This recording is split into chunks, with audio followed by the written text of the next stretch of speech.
works for the Trust for Indigenous Culture and Health, and I actually got the idea to do this work when I first moved to East Africa from China, because when I moved to Kenya, I was completely appalled by how little respect was shown to indigenous cultures. In Asia, you would never write off herbal medicine as witchcraft, and I found people doing that, and they even had an acronym for it. I remember the very first meeting I went to as a Ford Foundation person in Kenya. They kept talking about HTPs, and I thought, what are these people talking about? I thought maybe they meant HPV, human papilloma virus. They meant harmful traditional practice. And I remember, it's the first time I'd ever heard that acronym, because I'm a China scholar. And I thought, is that how they engage with culture? The international public health world? And in fact it was. And I found, as the longer I lived, I've lived in Nairobi now since 1996, and I found that even though I'm not an expert, I have a good heart, and when I go in and say, what do you do for cough, or what do you do for this, and they can tell that I really am interested, and I love the smells of the plant. People will just share. So were you the founder of the organization? I was the founder. Okay, and how long has... We started in 2003. Okay. We're still quite small. We're 5 full-time women, 4 Kenyan women and me, and then 2 Kenyan men who manage. We have done a traditional medicine garden at the National Museums of Kenya. So those 2 men are herbalist gardeners, so they host at the garden, and then 5 women. So we're 7 people. So who's your major funder? It's changed. The first major funder was Ford. When I left the Ford Foundation, they gave me a 3-year grant that allowed us to sort of get started. Now, HEVOS, there's a small trust in the UK called Egmont Trust, which loves our community work. We've gotten urban poverty grants from Rockefeller, because the work we do in the communities, even though sometimes HIV is the way in, it's not about that. It's just about local answers for whatever's going on. So actually the urban poverty fit was a really good one, because they didn't insist that we only work with HIV support groups. We could work with anyone.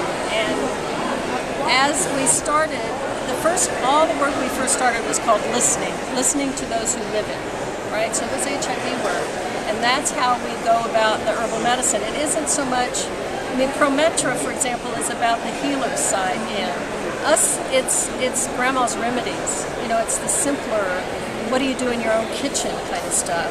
And so when you listen to people describe their treatment stories, everybody does herbs in East Africa. Everybody has a tea or everybody. It's only that people don't say, because either they aren't asked in the right way, or they know that that's not the right answer to the question. So the link between traditional healing, or the teas, or the herbal medicine that you use, and HIV/AIDS, can you explain a little bit more on that? Yes, the work that we do now on herbal remedies started from this listening project. Because the first thing that we did after we helped Prometra host the Healers Gathering in Nairobi in 2003, the first project that TICAH did was to do interviews with HIV-positive friends and colleagues in Asia and Africa to listen to their treatment experiences. And no matter who we asked, everybody either already was using herbs. When we asked them, what would you like to know more about, or what would be your advice, everybody wanted to know more about food and herbs. So that's how it started, from hearing that people were using them already, and then thinking, wouldn't it be nice if we could we thought we would do a booklet. It ended up being a 200-page book, but we thought we would just listen to HIV-positive women and men talk about how they were taking care of their kids. This is sort of a 4 areas. And with regard to healing and seeing progress in the health or anything like that? Oh, it's amazing. Do you see? Amazing. And we do have documents. I know that it's self-reported. We do this work in 2 of the slums of Nairobi. It started with support groups, but now we've got all sorts of people joining the groups, and they're sort of peer learning groups. Yeah. So we've monitored how their health has been. And, there's like a 80% reduction in clinic visits. Would you actually also say that it has to do a lot with the belief system, the fact that they believe that it works, or culturally connected? I think healing is energy. So, yeah. But when I say that, it doesn't mean that I think it's hocus pocus or something. Yeah. It just means there's something so important about the cultural underpinnings of any healing practice. So for me, I can still remember the smells of my grandmother's kitchen. And some of those herbs are very similar to the ones that I smell in Kenya.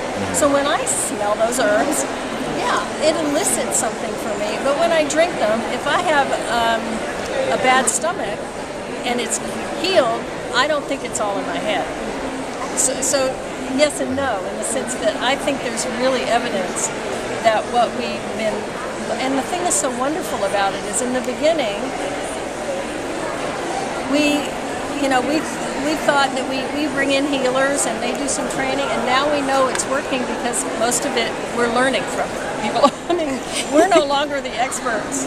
Okay, so getting back to the Vienna conference. Yeah. So what's your main purpose here, and what's the message that you actually want to bring across to the people here?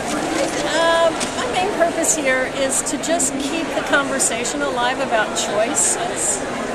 When you listen to positive people, whether you're talking about sexuality or you're talking about treatment, you find that one size does not fit all. So this equation that treatment equal the standardized ARV regime is not actually what happens where we were. And so if people are making different kinds of choices, we're always the ones saying we'd like to learn more about this because we want every option available. And I'm sorry Mary Elias isn't here, who works with TICAH. I hope she comes back. But her story is that she's been positive for 20 years and she's stayed healthy on herbs. And she's alive and she's made those choices and she's been in the HIV field and she doesn't feel that her reality is represented here. So she doesn't take any ARV? No. Only herbs? Yeah. Okay. And there are hundreds of Kenyans doing that. And I don't mean, and please make sure, this is not an either or thing. That's the whole point. It's like, hey, this is a really complicated reality. And so we need to honor all the good choices that people have made. And the same happened with sexuality. The sexuality program started because that's what the support groups wanted to talk about. And I was an old sex educator, so I'm shamelessly comfortable with those topics. So how does that actually fit into the body map, the sexuality part? Can you just explain this to us, please? The body maps. Remember I said we did the listening work, where we listened to people's treatment stories. And we did a presentation in Bangkok at the AIDS meeting, where we brought 6 of the people whose stories were in the book, 9 Lives, to present how they stay healthy. And half of them were on ARVs, and half of them, were not. So we had 3 people on ARVs and 3 people who had different strategies. And in that presentation, we were working in 4 different languages. It was wonderful, but it was also very complicated. So we thought, why don't we paint this? And we'd heard about, there's a group in Uganda that first ever did body maps as part of memory work. So we thought we would use their basic approach, but use it to paint our treatment stories, our healing stories. And it took off because it's a wonderful process. And in 5 days, you share how you stay healthy, you share how you keep hope alive, you share how you treat illness. So it literally just came from being in that workshop thinking we're going from Hindi to Swahili to Thai, and wouldn't it be nice if we had a visual that everybody can understand? And are you presenting any of those here at the conference? We have a body map exhibition in the Global Village, and it's a mix of the maps from Kenya, Thailand, and India, and then, as I said, one of the Viennese maps and one from Afghanistan that was done in Berlin. We've had these maps. Gosh, we did a big presentation in Toronto at the AIDS conference and in Kobe at the Asia AIDS conference, and we took some of them with us to Nigeria. So they're old friends, but we keep doing workshops, so it's new material if we can travel with the originals. Okay. So the other thing is the African perspective at the conference. Do you think that Africa is being represented here, or what's your perception? You want my real opinion? Yeah. Yeah, I think Africa's represented as targets. I won't put this on camera, so I'll cut it. It's fine. You can cut that out if you want. I mean, African representation.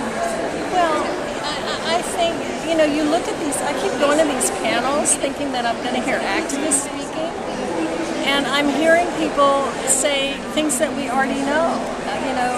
People doing research. I just came from one that was about reproductive choice. We do a lot of work with positive pregnant women in the slums of Nairobi.